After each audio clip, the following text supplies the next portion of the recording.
Kakapasok lang breaking news na bigla ang lahat. Tamba, kinabahan na. Aba. Robin Romes back na. Ayan. Siyempre, itong balitang ating matutunghayan ngayon ay nagmula kay Balitang Pinoy TV. At ito po ang inyong lingkod na si BT na magbibigay ng reaksyon at komento dito sa video na ating matutunghayan ngayon. Ayan ha. At ay magbabalik uli sa ganitong klaseng reaksyon na natin. Kasi medyo nagkaroon na tayo ng problema nung mga nakakaraan. Kaya medyo nakikita nyo, napapansin nyo, nagbablog ako na parang wala akong mic, wala akong wala akong effects. Pero ngayon, balik na tayo sa dati.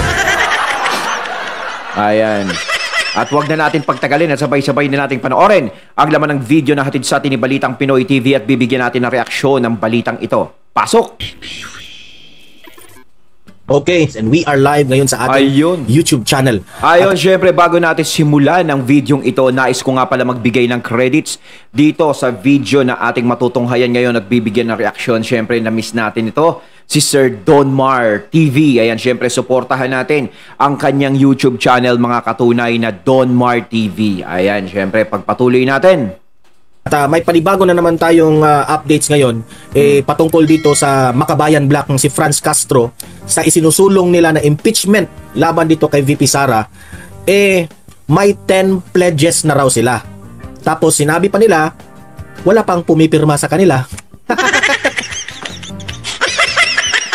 Wala pang pumipirma. Paano yan, Castro? Wala pang pumipirma sa mga pinakalap niyong pirma. Okay, yun pag-usapan. Yan lang naman kasi yang si Castro ang talagang puspusan na gusto talagang ma-impeach si VP Sara. Bukod doon sa mga makakalaban ni VP Sara sa susunod na eleksyon. No?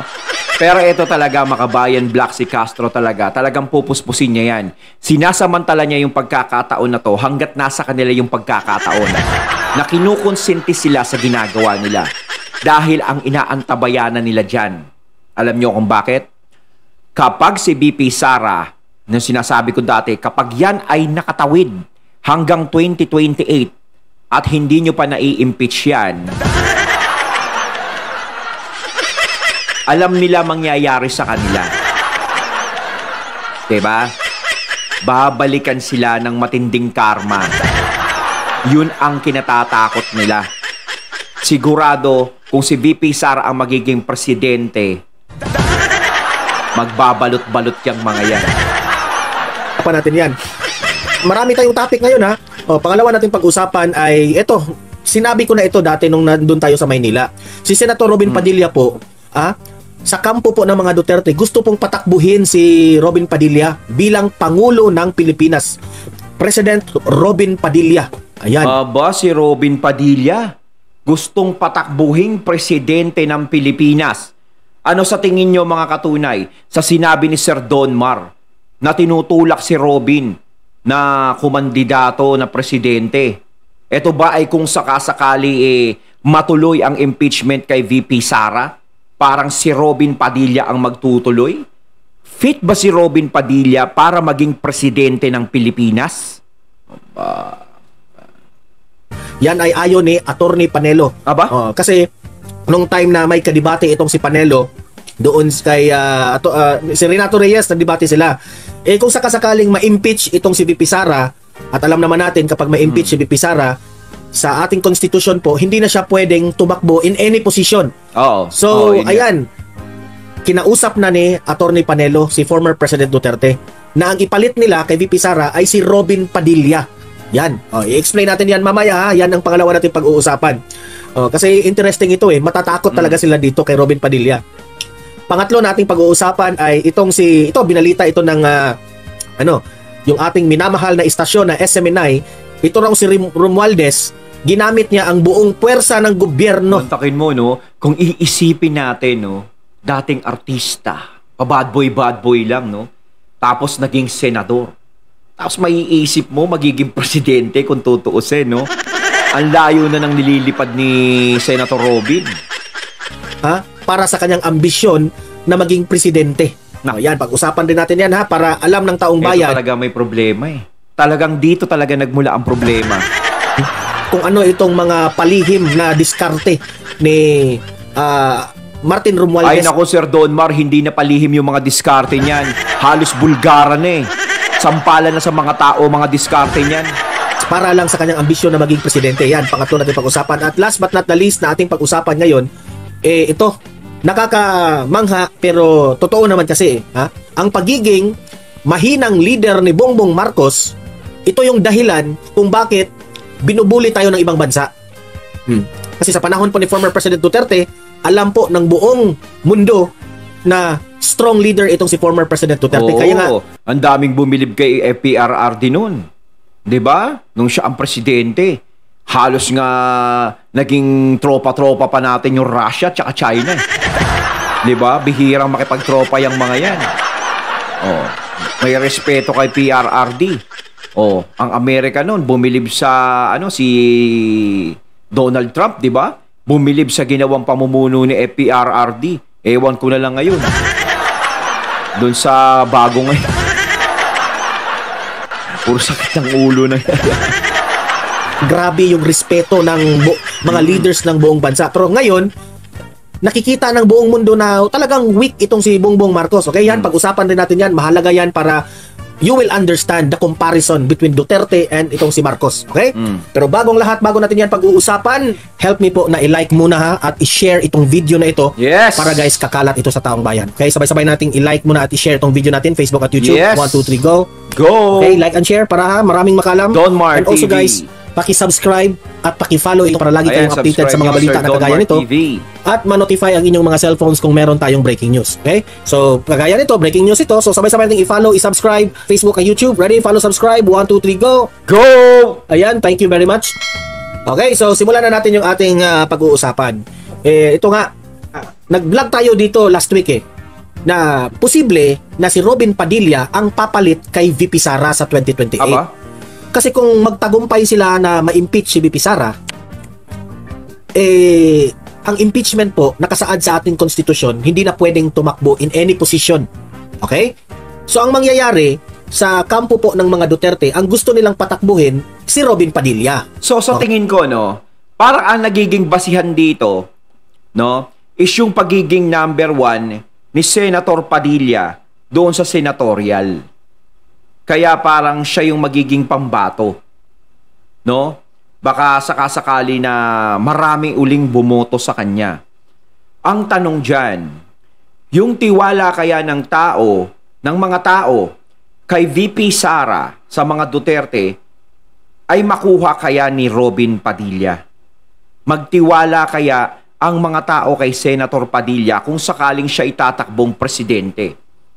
Para sa akin, kung si Tamby at si Robin Padilla ang maglalaban sa presidential election, maaaring napakalaki ng magiging lamang ni Senator Robin. Kung si Tamby lang ang lalaban dun. Pero ang matinding tanong dyan, kung si Raffy Tulfo ang tatakbo at si Senator Robin Padilla ang makakalaban niya, maglalaban silang dalawa, doon magsisilbing question mark talaga. 'Di ba? Yun ang magsisilbing question mark. Kasi kung dito titignan natin ang pagiging tapat ni Senator Robin sa mga Duterte, is pwede natin siyang iboto. Kaso nga lang, yung tiwala ba natin is hindi masasayang kung sakasakaling si Senator Robin ang siyang tatakbo sa pagiging presidente sa 2028 kung sakaling ma-impeach si VP Sara. Para sa akin, ayokong mangyaring ma-impeach si VP Sara. Pinapanalangin ko na sana maitawid niya hanggang 2028. Kasi kapag ikaw ay nasa posisyon na ng pagiging presidente, ang hirap na sabihing solid ka. 'Di ba? Si Robin kasi medyo nagkakaroon siya ng mga issues nung mga nakakaraan. Parang gumaganon-ganon din natin. Alam natin na tapat si Robin Padilla sa mga Duterte. Tapat siya diyan. Pero para sa akin is mas maganda pa rin siguro kung si VP Sara. Kaso nga lang, kung siya ay mai-impeach at hindi na siya makatakbo sa kahit anong posisyon, bukod kay Senator Robin, meron pa ba tayong ibang magiging choice na pwedeng tumakbo sa presidential election na malakas-lakas na pwedeng makasabay kay Raffy Tulfo. Siguro si Robin Padilla may laban yan kay Raffy Tulfo. Siyempre susuportahan ng mga DDS, ng mga sumusuporta sa Duterte at naniniwala sa mga Duterte. No? Kung makukuha talaga ni Robin Padilla ang simpatsya ng mga taong sumusuporta sa mga Duterte. At oras na i-endorse naman ng mga Duterte siguro yan, talagang susuportahan yan. At ang tanong pang isa, is hindi kaya dumating ang panahon na masayang o magsisi tayo kung sakasakali maging presidente si Robin? Hindi ko kinokontra ang pagiging presidente ni Robin Padilla. Kung gusto ng side ng mga Duterte na maging presidente si Robin Padilla, walang problema sa akin. Ang pinapangalagaan lang natin dito, sana ay hindi siya magbago sa kung ano ang pinaniniwalaan niya at kung ano yung pinaninindigan niya.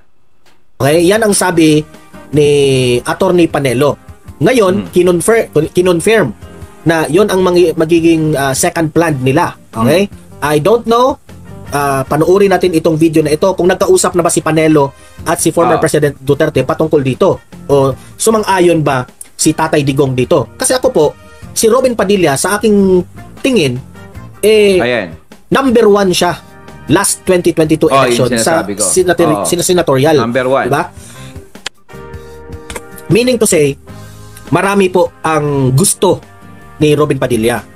Kung sa noon yun, no, yung parang Sir Donmar noon, maraming nagkakagusto sa kanya kasi syempre nakita naman natin yung pagiging solid ni Robin Padilla sa mga Duterte.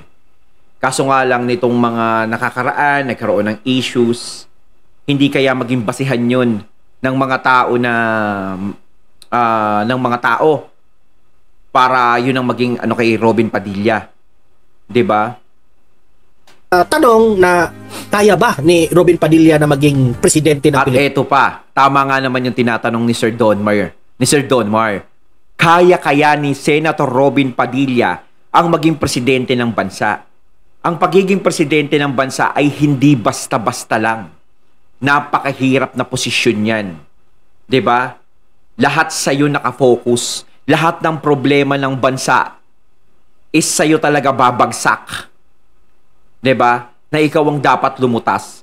Dahil kung ikaw pababayaan mo, isang pagkakamali mo lang diyan, maaaring ikaw ang masisi. 'Yun ang magiging tanong. Kaya kayang panindigan ni Senator Robin Padilla ang pagiging presidente kung siya ay mananalo o magiging presidente sa 2028? Pilipinas. Which is, I agree with Attorney Panelo na kaya niya. Yun. So, uma-agree dito si Sir Donmar at si Attorney Panelo na kaya na maging presidente ni Robin Padilla. Kung kaya, wala naman tayong problema. Kasi ako, mas pipiliin ko na si Senator Robin kaysa doon kay Tom. Oo. Diba? Si Robin Padilla po, grabe ang kanyang pagmamahal ng taong bayan, especially the flag of the Philippines, ang bayan natin, ang bansang Pilipinas, mahal na mahal ni Robin Padilla. Kitang-kita natin dyan kung paano minamahal ni Senator Robin ang Pilipinas. Diba? Masyadong makabayan si Senator Robin. Diba? Yun ang pinakamaganda sa kanya. No? Talagang kung Pilipino ka, Pilipino ka. At isa pa, si Robin po, sabi ni Attorney Panelo, may common sense. Ano bang ibig sabihin doon? Kagaya ng mga leadership ng mga Duterte. Halos naman lahat yun common sense lang eh. Diba? Kung alam mong mali, bakit nyo gagawin? Kung alam nyong tama, yun. Ano natin?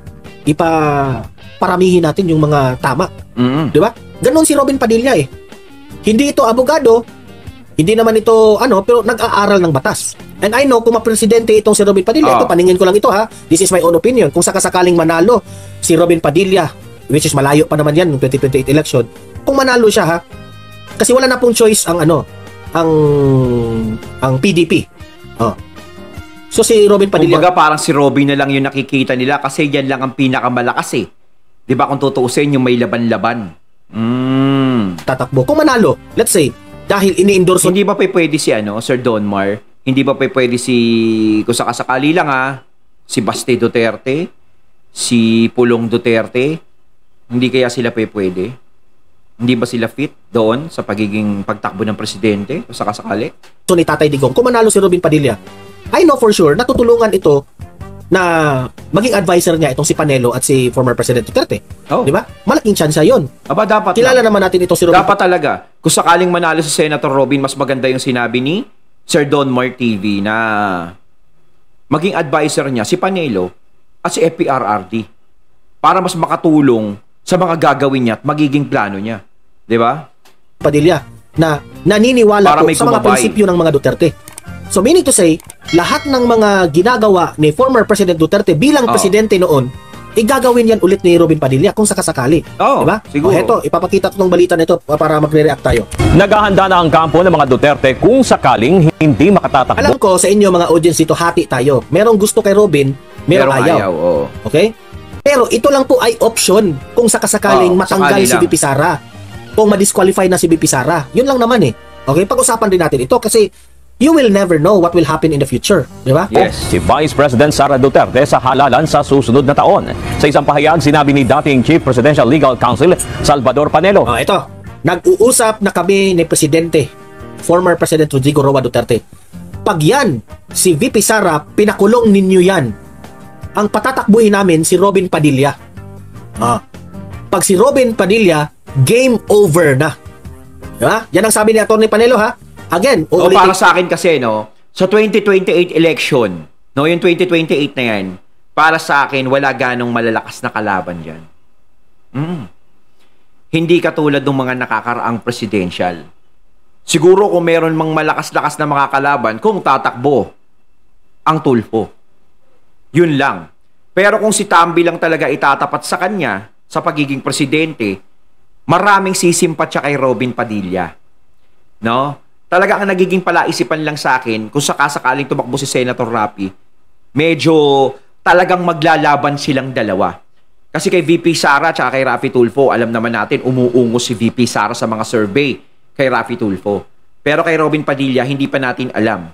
Yung mas maganda nga, no, kung magkaroon tayo ng survey, no, kung sakasakaling maging sunod na presidente ng Pilipinas, kung sakaling ma-impeach si VP Sara, yung mga nagkakalya survey dyan, no, bakit hindi nyo kaya pagpilian na parang, so sa 2028, kung sakasakaling tumakbo si Senator Rapi Tulfo at si Senator Robin Padilla, sino ang iboboto nyo sa kanilang dalawa? O, di ba? Yan, binigyan ko kayo ng idea mga tol, ha? Ito, nag-usap na kami ni President Duterte. Pag yan si VP Sara, pinakulong ninyo, yan ang patatakboy namin, si Robin Padilla. Nako. Alam niyo sa totoo lang, kung kagustuhan po, alam ko ha, kayo dito, ayaw, merong iba dito ayaw kay Robin Padilla. Pero, ako po, mismo dito sa Don Mar TV, ako na mismo ang mag-convince sa inyo. Ah, okay.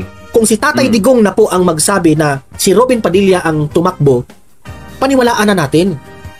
Dati Okay, biktima sige. Para sa akin, no, kung saan sila, doon ako, sige, magtitiwala tayo. Pero sana, ang hinihiling ko lang kay Senator Robin, kung ano ang nagiging paninindigan niya, is wag niya na sanang babaliin. No? Wag sana siyang magbago. na tayo dito eh. Nagpabudol na tayo. Sinabi noon ni Tatay Digong, sinabi noon ni former President Duterte, huwag niyong iboto si Bongbong Marcos dahil bangag. Hindi tayo naniniwala. Ako, isa na ako doon. Parang, kasi si VP Sara, tandem ni Bongbong Marcos, kaya naboto ko si Marcos. Oo. Pero kung if Ako only makinig tayo kay Tatay Digong, for the second time around, kung sasabihin ni Tatay Digong na iboto natin si Robin Padilla, let's vote straight for Robin Padilla. I think FPRRD will do Kasi that. alam ko, kapag inendorso ni FPRRD ang isang tao, alam natin nakikitaan ng ano yan eh, ng potensyal. Nakikitaan niya ng ano, ng kaayusan, no, na may matinong pag-iisip. Bihira mag-endorso si FPRRD na may mga sapak sa ulo. Ang ibig mong sabihin, Camebel. Ito yung sabi ni Panelo na nga, si Tatay Digong na nga ang nagsasabi. Si Robin Padilla ang ipapalit nila kay VP Sara kung sakasakaling ma-disqualify si VP Sara. Oh. Intindihin niyo naman yung ating topic. Hindi ko sinabing papalitanan niya. Ha? Ang sinasabi ko, kung ma-impeach si VP Sara, intindihin ko nga nyo nga yan. Pero kung sakali si VP Sara, ganyan, ma-impeach kung sakali, no, wag naman sana, knock on wood. No? Kapag si Robin Padilla, nabalitaan nilang talagang yan ang magiging, itatakbong presidente nila FPRRD, malamang ko si Robin Padilla naman ang sisiraan niya. Pupusta ako dyan. Kayo, magkano pusta nyo mga katunay? Sigurado yan. Alam na natin ang likaw dyan. Magkakaroon ng mga issues kay Robin Padilla. Marami silang bubuksan na issue dyan. O kung ma-impeach si VP Sara, ang ipatakbo nila si Robin Padilla. Option yan. Di ba? So, tayo, Ako, kung kailangan si maghanda-handa Tatay Digong Senator natin Pinoy ang kahit nagsabi paano. na iboto nyo si Robin Padilla bilang presidente, this time, maniniwala na tayo. Kasi nung una, hindi natin sinunod eh. Tama nga itong sinabi ni Mix Duina, walang mali sa mga sinasabi ni Tatay Digong noon. Yes. Di ba? If only, nakinig tayo kay Tatay Digong na bangag si Bongbong Marcos. Bongbong Marcos is a weak leader. Lahat ng mga sinasabi ni Duterte nagkatotoo. Oh. Now this time, kung sasabihin ni Duterte na si Robin Padilla ang patatakbuing presidente, maniniwala na tayo. Okay?